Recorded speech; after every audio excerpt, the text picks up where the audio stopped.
السلام علیکم دوستوں آج میں آپ کو چہارم کلمہ اور سفر سے واپسی کی دعا سناؤں گی۔ چلیں سٹارٹ کرتے ہیں۔ پہلے میں آپ کو چہارم کلمہ سنا دیتی ہوں۔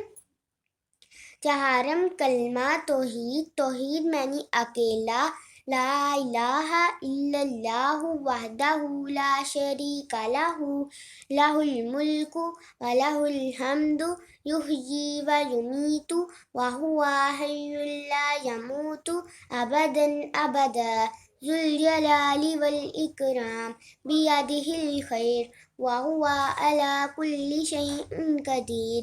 تو اب میں آپ کو سفر سے واپسی کی دعا سناتی ہوں۔ آئبون تائبون عابدون لربنا حامدون۔